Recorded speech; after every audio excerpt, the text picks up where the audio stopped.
ये देखकर आप पढ़ रहे हैं क्या? नहीं नहीं, वो जो सुन रहा है इनका वो इनके मुंह से बाहर आ रहा है। नजरें मिलाकर आप बातचीत नहीं कर रहे। अरे कैमरा फेस करना होता है सामने देखकर, ताकि लगे आंखों में आंखें डालकर। इनकी जो हुई है ना वो बाहर आ रही है इनके मुंह से निकल के। हाँ, ट्रम्प साहब अमेरिका आपको खड़ा करना चाह रहा था चाइना के सामने, लेकिन आप लोग तो पाकिस्तान के सामने ही ढेर हो गए। पाकिस्तान के सामने 6 तैयारे आप गिरा के बैठ गए। फ्रांस ने कहा, अरे नदीम साहब मैंने आपसे एक सिंपल सा सवाल पूछा, आपने एक शब्द का इस्तेमाल किया जिसे मैं बहुत ज्यादा अपने टेलीविजन पर नहीं इस्तेमाल करना चाहता हूं। वो आप बता रहे हैं कि किसकी ज्यादा हालत खराब हो गई है। मैंने आपसे हाफिज सईद को नाम लेकर सवाल पूछा। अगर आपके हिसाब से मैं गलत कोट कर रहा हूं, कुछ गलत फैक्ट कर रहा हूं, तो आप उसको सही करते, दुरुस्त करते। आप दिखाते कि नहीं भाई देखो हमारी आर्मी, ये फोटो देखो, ये तस्वीर देखो। आपने रिपोर्ट ध्यान से देखी नहीं। जरा हाफिज सईद का वो बयान निकलवाइए जो बयान वायरल है। अभिनंदन साहब तो देखिए ना, हमने आपके पास। अरे तुम पे डिबेट करने को कुछ है ही नहीं भाई, तुम पे डिबेट करने को कुछ है ही नहीं तुम पे। सर जी लॉजिकल बात कर रहे हैं। लॉजिकल तुम पे कोई लॉजिक है? पाकिस्तान और लॉजिक, अरे दुनिया के दो अलग कोने हैं, पाकिस्तान और लॉजिक। अगर लॉजिक होता तो तुम कटोरा लेके नहीं घूम रहे होते दुनिया में। अगर लॉजिक होता तो कटोरा लेके नहीं घूम रहे होते दुनिया में। और तुम्हारी मंत्री मरियम गई 16 करोड़ जापान में खर्च करके आई और कटोरा फिर भी खा लिया। नदीम साहब एक लॉजिक तुम्हारा। नदीम साहब अभी पीसीआर ने बताया है। नदीम साहब लॉजिक आपका। नदीम साहब जरा एक हाफिज सईद का बयान सुनिए। तो ये ऑडियो नदीम साहब वायरल है, हाफिज सईद का बताया जा रहा है। आप कह रहे हैं कि नहीं, वो कह रहे हैं हमारी कश्तियां उतरी हुई हैं, आप लोग भी उतर जाइए, मदद करिए। जी तो ये कोई बुरी बात तो नहीं है कि अगर कोई अभी अंदर क्राइसिस है तो तमाम कौम को जो है उसकी मदद के लिए खड़े होना चाहिए। थोड़ी उनके दिमाग में भी जो सैलाब है ना आतंकी, मदद के लिए दिमाग के आतंकी सैलाब को भी सही करवा लो भाई। उसमें भी मतलब जनता की ले लो, जनता क्या कहती है, आपका आवाम क्या कहता है आतंकियों के सैलाब को लेकर के, जरा उसमें भी मदद करवा लो। आप बात कर रहे हैं, आपने शुरुआत की है, मुझे लगता है नाजिर साहब ने भी सुना, फखर यूसुफ जई ने भी सुना होगा। नहीं आप तो गलत कर रहे हैं, ऐसा कैसे हो सकता है, आतंकी थोड़े नहीं, हाफिज सईद थोड़े नहीं। अभी जब मैंने हाफिज सईद का एक ऑडियो वायरल सुनवा दिया आपको, तो आप ये भी नहीं कह पा रहे हैं नहीं साहब हाफिज सईद का होगा पता नहीं सही है गलत है, आप ये भी नहीं कह पा रहे हैं। अब आप कह रहे हैं गलती क्या है हाफिज सईद अगर कर रहा है तो ये होता है सुलगना, ये होता है सुलगना मेजर नदीम। ये जो क्लिप है ये फेक है। हाँ अब मेरे कहने पर ना आप पिक्चर दिखा रहे हैं दरिया की। अरे आप जो बोल रहे हैं क्या वो फेक नहीं है? आपका चेहरा सही है या ये भी फेक लगा रखा है? कोई आर्टिफिशियल इंटेलिजेंस आई ने लगा करके भेज दी है आपके मुंह पे बोलने के लिए? ये पुरानी क्लिप आपने लगा दी है सर। अरे भाई फिर वही बात है मेजर नदीम, मैं आप बहुत फंस गए भाई। फखर यूसुफ जई, या तो मेजर नदीम पहले ये तय कर लें कि ये क्लिप फेक है, तो पहले फेक बता दिए होते, मेरे कहने पर कह रहे फेक है, फिर तुरंत कह रहे नहीं ये तो बहुत पुरानी आपने सुना दी। पहले ये कह रहे थे नहीं हाफिज सईद ने बोला ही नहीं है ऐसा कुछ, 20 साल पुरानी। अरे मेजर नदीम मुझे पता है हाफिज सईद की आवाज सुनकर आपको दिक्कत हो गई, सिस्टम काम नहीं कर रहा है। फखर यूसुफ जई को सुनिए, आपके पाकिस्तान के ही, उनसे कुछ सवाल पूछा उनको भी सुनिए। फखर यूसुफ जई बोलिए। अच्छा सबसे पहले तो thank you very much and good evening to everyone.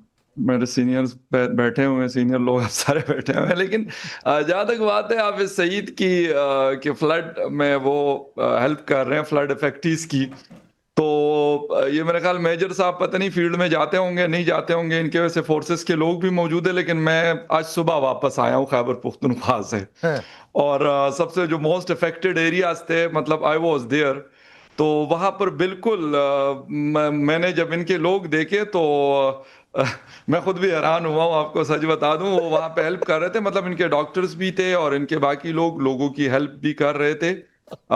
इनका पता नहीं कोई पाकिस्तान मुस्लिम लीग पता नहीं कोई लिखा हुआ था, इनके वो स्टिकर्स भी लगे हुए थे। अच्छा। तो इनके कैंप्स वगैरह वहां पे तो बुनेर के हद तक हैं। बाकी मेरे ख्याल वो कोई छुपी हुई चीज भी नहीं है, क्योंकि वो मीडिया से भी बात कर रहे थे और वो ओपन एरिया में कोई बैठे हुए थे, कोई छुप के नहीं बैठे हुए थे।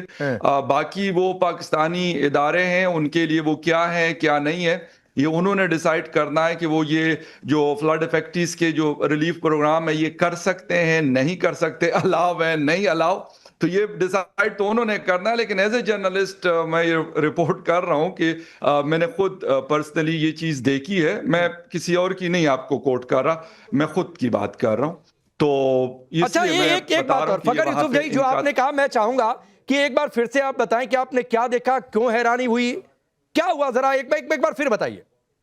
देखिए राकेश, मैं बेसिकली मतलब एज ए जर्नलिस्ट, लाजमी सी बात है, खैबर पुख्तनख्वा मेरा प्रोविंस है, मेरा ताल्लुक उस प्रोविंस से, और एज ए जर्नलिस्ट बेशक मेरा ताल्लुक ना भी हो तो जाना होता है, और मैं गया हूँ। तो वहां पर बहुत सारे मैं आपको ये भी मतलब रिपोर्ट करूंगा कि बाकी मदरसास के जहां पे लोग पढ़ते हैं उनके लोग भी बहुत हेल्प कर रहे थे लोगों की, लेकिन उसके साथ ये जो हाफिज सईद की वो है, मतलब not was a name with the name of Jamaat Dawa, but ये कि वो इनके जो लोग थे, इनका कोई पता नहीं कौन सा मुस्लिम लीग करके है जो इनकी पार्टी है, तो उनके स्टिकर्स जो हैं वो उनके जो जैकेट्स पहनी हुई थी बिल्कुल उस पे है। और मैं आपको जगह भी बता सकता हूं, मैंने कहा कोई चुप के नहीं बैठे हुए थे, यार की साइड पे बैठे हुए थे, बिल्कुल मेन बुनेर रोड पे, जब when you will entering towards the Buner, बिल्कुल फ्रंट पे उनका पहला कैंप आता है। ये कह रहे थे फखर यूसुफ जई, हम तो अभी ये कह रहे थे कि ये ऑडियो क्लिप हमें इंटरनेट से मिली है, जाहिर सी बात है इंटरनेट से मिल सकती है।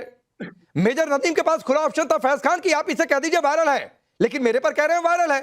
अब तो फखर यूसुफ जई ने एक्सपोज कर दिया कि हाफिज सईद के लोग खड़े हैं बाढ़ के बीच में, सेना सरकार पता नहीं कहां, हाफिज सईद आगे है। बिस्मिल्लाहिर्रहमानिर्रहीम, भारत माता की जय, वंदे मातरम। देखिए, इन लोग की आज से पॉलिसी नहीं है, जिन्होंने पाकिस्तान बनाया था और 16 अगस्त 1946 को इसने डायरेक्ट एक्शन डे करके हिंदुओं का कत्लेआम किया था। उसके बाद भी महात्मा गांधी ने 55 करोड़ रुपए दिया, तब इनको खाना खाने के लिए मिला। 1960 में चाचा नेहरू ने पानी दिया था सिंधु का, तब इनको पीने के लिए पानी मिला, और ये पॉलिसी जारी रही। और लादेन तक, ओसामा बिन लादेन तक, जिनको अमेरिका के सील कमांडोज ने मारा, इनके यहां छुपा हुआ बैठा था।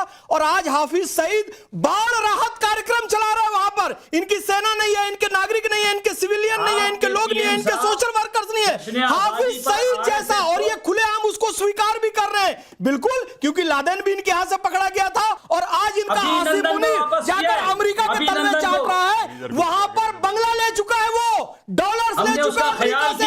अब आसिफ मुनीर आपके यहां नहीं रहने वाला है, पाकिस्तान को बेचकर वहां जाकर बस जाएगा। और पाकिस्तान की मैं कपिल जी आता हूं, और जो पैदा हुआ है वो मरेगा जरूर। फैज खान एक मिनट, कपिल जी आता हूं, एक नाजिर से एक टिप्पणी हो जाए।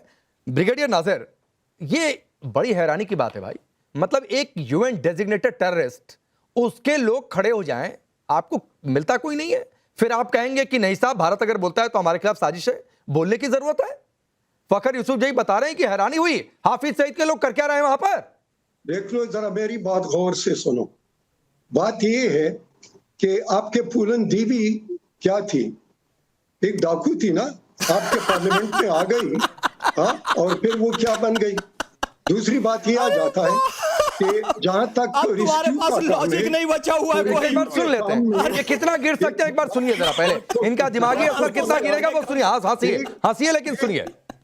एक तो तुम लोग जल्दी बहुत कर लेते हो, और जल्दी का फिर बड़ा मजा भी आता है आपको, फिर मजा हम चखाते हैं तो आप फिर नाराज हो जाते हैं, इसलिए भीख मांग रहे हो जाके। सऊदी अरब में 10,000 भिखारी पकड़ा है भैया, मोहम्मद बिन सलमान जो है वहां का किंग 10,000 भिखारी पकड़ा, 10,000 के 10,000। सुनिए जरा, हाँ मैं 30 सेकंड बोलने जरा, ब्रिगेडियर नाजिर 30 सेकंड बोलने दो, बोलिए नाजिर साहब बोलिए। हमारे यहाँ कोई आया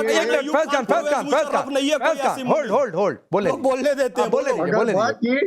तो अगर बात ये है तो हमारे यहाँ या मुसलमानों के यहाँ आरएसएस जो है, जिसकी हुकूमत है इंडिया में, वो एक दहशतगर्द जमात है और शुरू से चला है। अपने गिरबान में जान करते हैं, पाकिस्तान मुल्क ही पूरा दहशतगर्द है, आरएसएस एक कल्चरल ऑर्गेनाइजेशन है, याद रखना पूरी दुनिया में। मैं ये कह रहा हूँ ब्रिगेडियर, बलूची बच्चों को बूटों से रौंदते हैं, बलूची महिलाओं को मैं मेरे एक कत्ल करने वाला ब्रिगेडियर नाजिर, मैंने बहुत सेंसिबल एक क्वेश्चन आपसे पूछा था। फैज खान प्लीज, मैंने बहुत सेंसिबल क्वेश्चन बहुत आराम से पूछा था कि Hafiz Saeed UN designated terrorist है, उसके लोग अगर जाकर खड़े हो जाएंगे बीच में, जिस पर फखर को भी है, किसी को भी, एक कोई भी आपके मुल्क का कोई एक सच्चा पाकिस्तानी होगा, उससे हैरानी होगी कि यूएन डेजिग्नेटेड टेररिस्ट के लोग कर क्या रहे हैं, आप उस पर बोल नहीं पा रहे। इतनी दिमागी दिवालियापन कपिल जी इनको हो गया है। नहीं, मैं इनको बताता हूं, देखिए दो बातें। देखिए पहली बात, एक मिनट ब्रिगेडियर साहब सुनिए, आप ही की बात कर रहा हूं, ब्रिगेडियर साहब आप ही की बात कर रहा हूं। एक सेकंड, क्या कहा आपने, डेजिग्नेटेड या नहीं डेजिग्नेटेड, क्या मतलब है, क्या बोला आपने? मैंने बोला कि डेजिग्नेटेड या नो डेजिग्नेटेड को छोड़ दो, जो आम लोग हैं वो वहां पर रेस्क्यू का काम कर रहे हैं, ठीक, वहां पर बाकी एक और एक्सपोज्ड लाइन कि पाकिस्तान को इससे कोई फर्क नहीं पड़ता है कि कोई यूएन डेजिग्नेटेड टेररिस्ट है या फिर नहीं टेररिस्ट है, सारे पाकिस्तान के आम नागरिक हैं। और ब्रिगेडियर नाजिर जैसे लोग आम पाकिस्तानी आवाम को एक आतंकी से तुलना कर रहे हैं, बराबर रख रहे हैं, एक तराजू में रख रहे हैं। कपिल जी देखिए, मोदी साहब को क्यों अमेरिका का वीजा रिजेक्ट हुआ था? मोदी साहब भी, मुझे पता है आपको बौखलाहट हो रही है। मेजर नदीम रुक जाओ भाई, अरे सुनिए, मेजर नदीम रुक जाओ, आपसे डिबेट की शुरुआत की थी, रुक जाओ रुक जाओ। ठीक है, ठीक है। कपिल जी को सुनिए, ये बड़ी सही बात कह रहे हैं ये मेजर और ब्रिगेडियर दोनों। अरे सुन भी लिया करो भाई, ये मेजर और ब्रिगेडियर, इनकी आवाज हो करो। नहीं ठीक ये है, मेजर और ब्रिगेडियर दोनों बहुत एक सही बात कह रहे हैं कि वो जो हफीज और ये जितने लश्कर और ये सब तमाम है, ये मसूद अजहर वजार, ये कोई टेररिस्ट नहीं है। पता कौन है ये इनके लिए गाजी है। ये गाजी है जो ये इस्लाम के सिपाही पाकिस्तान में पैदा करते हैं ना काफिरों को कत्ल करने के लिए, तो ये उनको टेररिस्ट कैसे मान लेंगे भाई? ये तो इनके मदरसे जो बता रहे हैं सारे वहां मौजूद है, समझे? एक बात। और दूसरी बात सुन लो ब्रिगेडियर साहब, मुझे लगता है कि आप इंडिया के उस पीओडब्ल्यू कैंप में थे जो 91,000 ने सरेंडर किया था बांग्लादेश में, और मेजर साहब आप क्या उन आर्मी वालों में से थे जो कारगिल में अपनी लंगोटी छोड़ के भागे थे? ये बात सुनो, समझे आप? ये आपका लॉजिक और आपका दिमाग बता रहा है कि आप लोगों की क्या सोच है। अरे आप किस भारत को मुंह दिखाने की बात कर रहे हैं? 91,000 ने आपका सरेंडर किया था, दुनिया का सबसे बड़ा सरेंडर आर्मी का, आज तक दुनिया के इतिहास में नहीं हुआ है जो तुमने किया था। जिस तरीके से कारगिल में अपनी लाशें तक नहीं उठाने आए थे, तो ये पाकिस्तान हो तुम? अरे किसको मुंह दिखाते हो तुम? किसको मुंह दिखाते हो? बात तो हमारी सुनो, बात सुन लो, तुम जवाब दो मुझे। तुम्हारे 91,000 अगर बहादुर होते तो क्यों सरेंडर किया था बांग्लादेश में? बताओ जरा। अगर बहादुर होते क्यों अपने लोटे लेकर के छोड़ करके भागे थे कारगिल के अंदर? 71 के अंदर तुम बहादुर होते तो हम लाहौर तक नहीं पहुंचे होते। अच्छा ठीक, अब मैं दूसरा सवाल लेकर आता हूं, प्लीज प्लीज ब्रिगेडियर नाजिर। नहीं बात करने दो, बात जवाब देने दो। अच्छा चलिए, जवाब है क्या? 20 सेकंड बोल लीजिए, फिर मैं अगले सवाल पर आता हूं। 91,000 ने क्यों सरेंडर किया? ठीक है कपिल जी, एक मिनट नाजिर साहब बोलिए। 1 मिनट बोलता हूँ। हाँ बोलिए। तुम लोग, तुम्हारे जो पॉलिटिकल लीडरशिप है इतना गिरा हुआ है और इतना प्लीज, नीच है, पाकिस्तान गिरा हुआ है, पूरा पाकिस्तान। तुम कहां डूबे हो? किस गर्द में डूबे हो? मैं आगे बढ़ता प्लीज। दुनिया में रह रहे हो, फैसकान hold, brigadier Nazir hold, brigadier Nazir hold, Bharat की ब्रिगेडियर नाजिर होल्ड।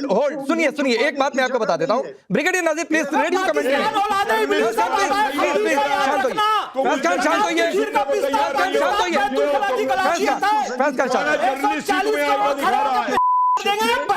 प्लीज ऐसी बात है। ठीक, मैं आ रहा हूँ उस पर। सुनिए अभी सबकी आवाज डाउन करिए, सबकी आवाज डाउन। महात्मा गांधी ने दिया था 55 करोड़, तब रोटी मिली है। मैं आपको बता, चाचा नेहरू ने सिंधु का पानी दिया था, कटोरा इतना बहुत बड़ा है आदमी। ठीक, रुक जाइए। नहीं सर, कितना बड़ा कटोरा लेके फैज खान कपिल जी, ये ठीक है कि पाकिस्तान में जाकर भीख मांगते हैं। फैज खान प्लीज, मोहम्मद बिन सलमान भिखारी, फैज खान डिबेट को आगे बढ़ाने दीजिए, फैज खान डिबेट को आगे बढ़ाने दीजिए। कपिल सर कटोरा लेके जाते फैज खान होल्ड। अरे मैं यहां से रिक्वेस्ट कर रहा हूं, होल्ड करिए। ठीक है, वो स्तर गिराएं, आप स्तर मत गिराइए। ये फर्क तो है भारत पाकिस्तान में। ब्रिगेडियर नाजिर एक बात कहते हुए फिर फकर भाई पर रुक करता हूं। सर किसकी हुकूमत गिरी हुई है ये दुनिया जानती है। हम यहां इंटरनेशनल स्पेस स्टेशन बनाने का उसका मॉडल पेश कर दिए हैं, मंगल तक पहुंच गया, आप झंडे में चांद लेकर खुश हैं, तो सर आप खुश रहिए। आपकी पाकिस्तानी आवाम कह रही है कि एक तरफ भारत की लीडरशिप देखो किसी भी पार्टी की, वो अपने मुल्क को कहां से कहां तक लेकर गए। आप जो कपिल जी कह रहे हैं गधे बेचकर खुश है, तो खुश रहिए सर। गधे बेचने को की सबसे बड़ी हुकूमत मानते हो तो मानते रहिए सर। अरे फकर भाई, गधों की फार्मिंग शुरू कर दी है। यूसुफ जाइए, अब गधे पैदा कर रहे हैं। अभी रुक जाइए, गधों की फार्मिंग शुरू कर दी है। रुकिए, हाँ ठीक है, उनको करने दीजिए सर, गधे की फार्मिंग करने दीजिए। फकर यूसुफ जाइए। सेकंड क्वेश्चन है, और क्वेश्चन ये है कि हुकूमत की तो बात नहीं करूंगा, लेकिन क्या आपको लगता नहीं कि पाकिस्तान अपना मजाक खुद उड़वा रहा है? कल तो यहां से राजनाथ सिंह ने भी कह दिया, जो वर्ल्ड के डेलीगेशन थे उनके सामने, कि पाकिस्तान खुद कह रहा है कि बजरी वाला ट्रक है। इधर हम इकोनॉमी में मर्सिडीज है, फेरारी है। आपके यहाँ के जनरल कहते हैं हम बजरी ट्रक, आपके संभवतः गृह मंत्री हैं, अगर आप दुरुस्त करिएगा मैं गलत कह रहा हूं, होम मिनिस्टर ने भी कहा है, होम मिनिस्टर ने भी पाकिस्तान के कहा है कि हम तो बजरी वाला ट्रक है भाई, देख लो हम तो कहीं भी जाकर लड़ लेंगे भिड़ लेंगे। तो आपको लगता नहीं